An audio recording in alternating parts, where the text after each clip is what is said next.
반갑습니다.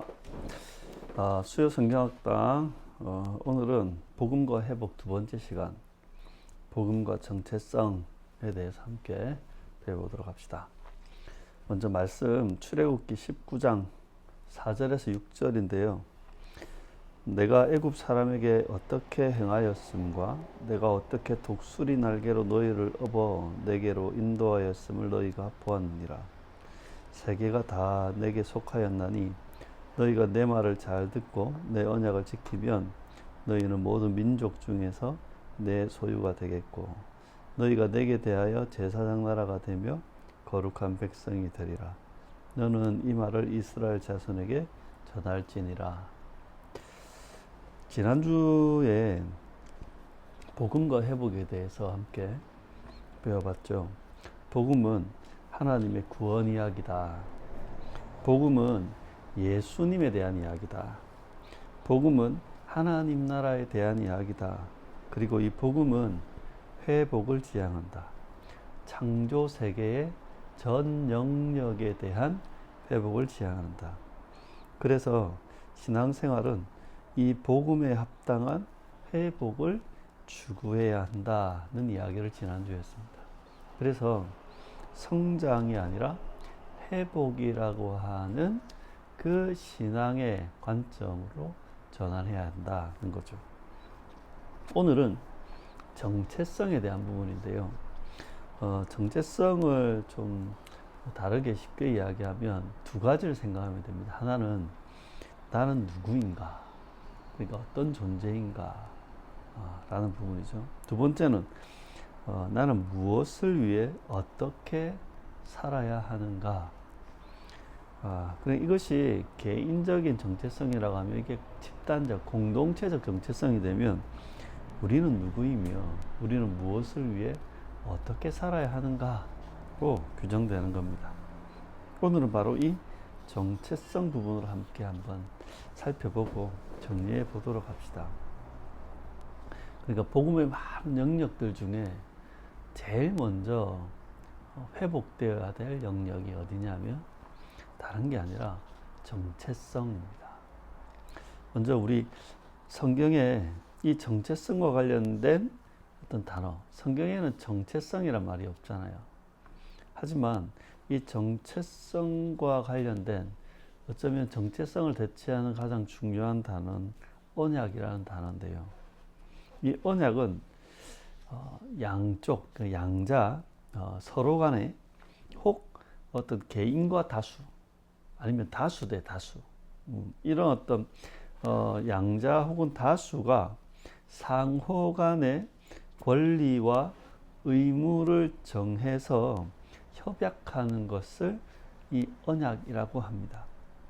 이 언약과 굉장히 비슷한 단어가 계약이란 말이 있어요. 계약은 어떤 거냐면 상호 간에 좀 소유적인 측면에서 계약하는 거예요. 협약하는 거예요. 그래서 이건 주로 이제 금전적인 부분, 그 다음에 거래적인 부분, 그리고 우리가 계약서라고 하잖아요. 계약서의 대부분은 뭐냐면 내가 뭘 줄 테니까 넌 나에게 뭘 줘 라고 하는 어떤 소유에 대한 협약이죠. 근데 언약은 상호 간의 관계적인 측면에서의 협약입니다. 그러니까 이 언약을 통해서 특별한 관계가 맺어지는 겁니다. 그래서 이 언약은 상호 간의 특별한 관계에 대해서 규정하는 거죠. 이 고대로부터 지금까지 여러 특별한 관계가 어떤 거냐면 주종 간의 관계, 그 다음에 군신 간의 관계, 부부와의 관계입니다. 그리고 부모 자식 간의 관계. 그리고 이건 좀 이제 상하적인 개념이라고 한다면 어떤 평등적인, 수평적인 개념에서의 관계는 우리 형제 간의 관계, 아니면 친구 간의 관계가 바로 이 관계, 언약이라는 겁니다.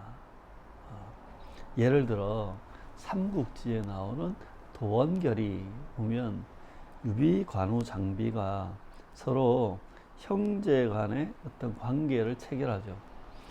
그런 어떤 관계적인 측면, 그걸 바로 우리는 언약이라고 합니다. 그래서 성경은 이 언약을 주로 어떻게 이야기하냐면 하나님과 그 백성 간의 특별한 관계에 대한 약속을 말합니다.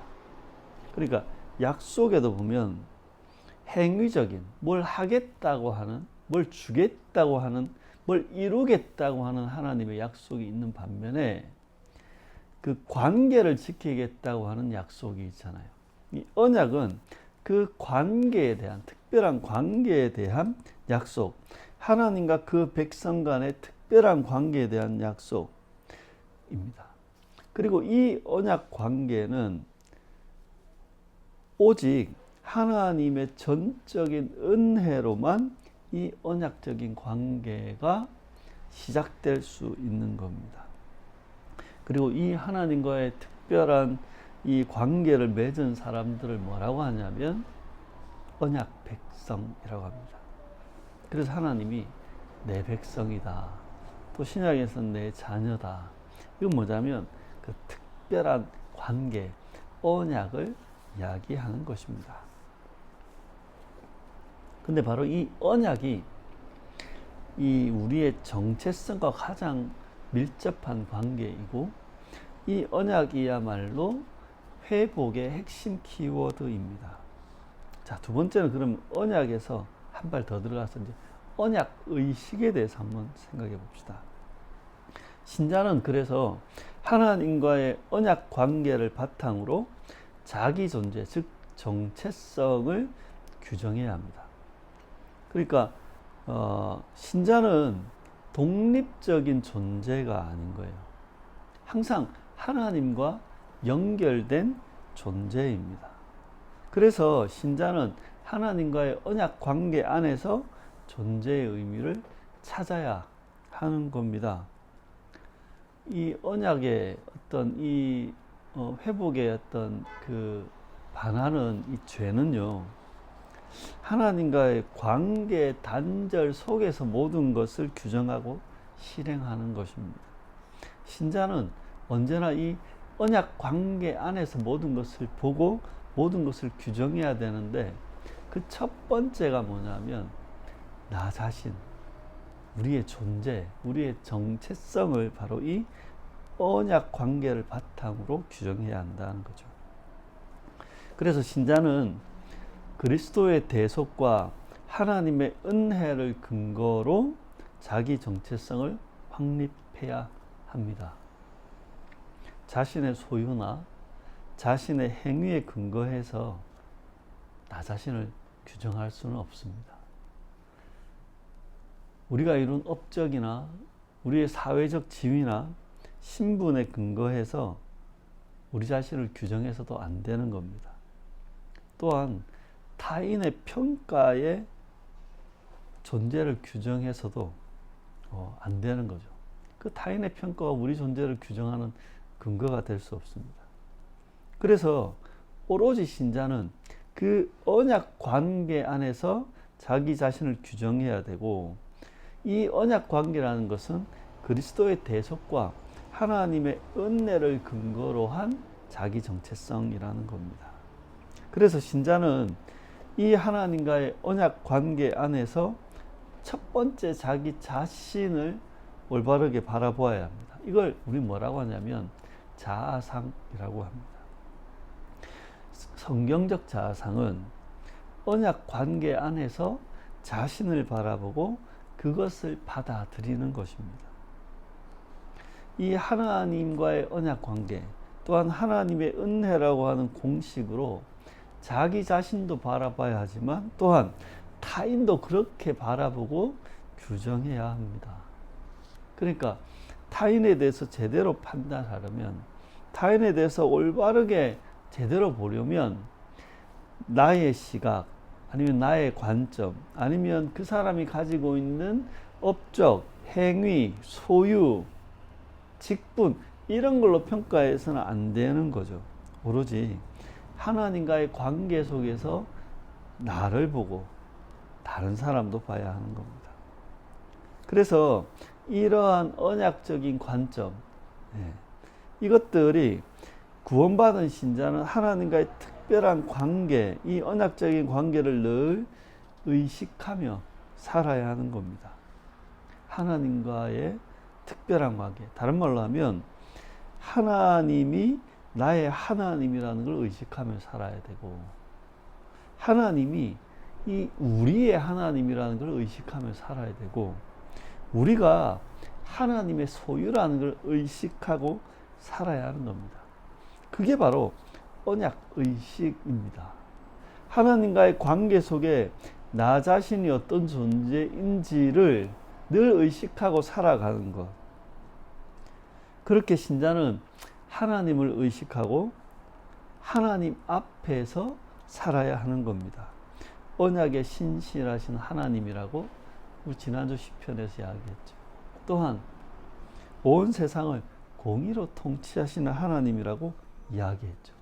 이 하나님을 의식하고 살아가는 것, 그게 바로 언약 의식이며 존재 의식입니다. 또한 이런 하나님이 임마누엘로 우리와 함께 하심을 의식하며 살아야 합니다. 다른 말로 하면 우리는 하나님 앞에, 하나님 보좌 앞에 있음을 의식하고 살아야 하는 겁니다. 그러니까 신자는 이 하나님과의 언약 관계를 중심으로 나 자신을 의식하고, 그리고 내가 지금 하나님과 어떤 관계인지를 늘 의식하며 살고, 또한 내가 살아가는 이곳이 하나님과의 관계 안에 있는 자리라는 걸 의식해야 하는 겁니다. 그게 바로 언약의식입니다. 그래서 이걸 적용해 보면 첫 번째는 우리 먼저 성경적인 정체성을 확립하며 살아야 합니다. 회복적인 신앙생활, 그것은 바로 정체성의 회복부터 시작합니다. 지난주에 신앙생활은 회복적 관점이 필요하고 회복을 지향한다고 했잖아요. 그 회복의 시작은 어떻게 돼야 되냐면 정체성의 회복부터 시작돼야 됩니다. 그래서 무엇을 하는가 보다 내가 누구인가를 아는 것이 더 중요한 거죠. 하나님과의 관계 안에서 내가 누구인지 알아야 되고, 그 하나님과의 관계에서 또한 어떻게 살아야 할지를 늘 생각하는 것, 그게 바로 성경적인 정체성이 확립된 신자입니다. 두 번째는 이 언약의식으로 정신 차리고 깨어 있어야 합니다. 세상이 규정하는 대로 끌려다녀서는 안 됩니다. 또한 사람들이 말하는 대로 그렇게 휩쓸려 살아서도 안 되는 겁니다. 언제나 신자는 하나님과의 언약 관계 속에서 나 자신과 나의 인생을 바라보고 그것을 해석하고 규정해야 합니다. 뿐만 아니라 이 언약 관계 안에서 말씀에 근거해서 나 자신의 삶과 이 세상을 바라보고 해석하고 규정해야 하는 겁니다. 그래서 우리에게는 이런 하나님을 의식하는 이런 습관들이 만들어져야 되고, 그런 언약 의식이 늘 습관처럼 길러져야 하는 겁니다. 그런 하나님을 의식하는 습관, 이 언약적인 관점을 늘 의식하는 습관을 위해서 뭐가 있냐면 묵상과 기도가 있는 겁니다. 이거에서 뭘 이뤄내겠다, 이거에서 뭘 받아내겠다는 게 묵상과 기도가 아니라 내가 누구이며 내가 어떤 존재이며 내가 하나님 앞에서 하나님과 어떤 관계인지를 늘 기억하고 그것들을 의식하는 도구가 바로 기도와 묵상인 것입니다. 그래서 이 언약 의식 속에 살아간다면 이제 함부로 아무렇게나 살지 말고 책임 있게 살아야 합니다. 하나님 앞에서 살아간다는 의식으로 말과 행동을 책임 있게 해야 되고, 하나님 앞에서 살아간다는 그 의식으로 맡은 일에 책임과 성실을 다해야 하며, 하나님 앞에서 살아간다는 그 의식으로 우리의 일상을 성실하게 규모 있게 살아야 하는 겁니다. 그렇게 이 언약의식, 하나님과의 관계 속에 내가 누구이며 내가 그 하나님 앞에서 살아가고 있다는 것을 의식하는 사람은 이렇게 말과 행동, 자기가 맡은 일, 그리고 일상을 책임과 성실로 살아야 하는 것입니다. 그리고 마지막으로 이 언약의식에서 언약의식으로 살아간다면 번잡스럽게 살 것이 아니라 이제는 좀 거룩하게 살아야 하는 겁니다. 제발 여러분, 세상이 우리들에게 끊임없이 대입하고 주장하는 그 소유나 평가에 집착하지 마십시오. 내가 무엇을 가졌냐, 다른 사람들이 나를 어떻게 평가하느냐, 여러분 거기에서 좀 자유로우십시오. 그리고 오히려 하나님과의 관계를 중요하게 여기고 사셔야 합니다. 그게 신자가 가지는 복이고 특권이고 은혜입니다. 또한 결과적인 성과물에만 너무 집착하거나 고집하지 마시고 과정에서의 거룩함을 추구하며 사셔야 합니다. 결과에 너무 매이지 마십시오. 그 결과 자체가 다 잘못된 건 아닌데 우리는 우리의 결과를 사실 모르는 겁니다. 우리가 할 수 있는 것은 그냥 오늘을, 지금을, 그 과정을 살아가는 것 뿐이지 않습니까? 결과는 하나님께 맡기고 그 과정을 성실하게 살아가는 사람, 그 과정에 거룩함을 추구하는 사람, 그게 바로 하나님과의 관계 속에 언약의식으로 살아가는 사람의 삶인 것입니다. 또한 여러분, 우리의 삶에서 정말 그 언약의식으로 산다면 너무 이익만 쫓아다니지 마시고 샬롬을 추구하며 사시기 바랍니다. 계약은 금전적인, 소유적인 것들에 대한 약속이라 했잖아요. 사람들은 이 이익이, 이게 중요하거든요. 하지만 신자는, 하나님은, 하나님 나라는 이익, 소유가 중요한 게 아니라 이 샬롬이 더 중요한 겁니다. 그래서 샬롬을 추구하며 사십시오. 그리고 마지막으로 부탁드립니다. 정말 언약의식으로 살아가고 싶다면 여러분의 일상생활을 단순하게 정리하셔야 됩니다. 정말 번잡하고 이것저것 일도 많고 정신없이 살아가는데 어떻게 언약의식으로 살아가겠습니까? 그래서 여러분, 이 언약과 언약의식을 생각하며 여러분이 하나님과의 관계 안에 있다는 것, 그리고 그 하나님과의 특별한 관계 속에 나 자신을 바라보고 나의 인생을 바라보고 지금 내가 살아가야 될 그 삶을 하나님과의 관계 속에 하나님 앞에서 살아가는 그런 언약의식의 그 회복의 삶을 살아가는 여러분 모두가 되시길 축원합니다.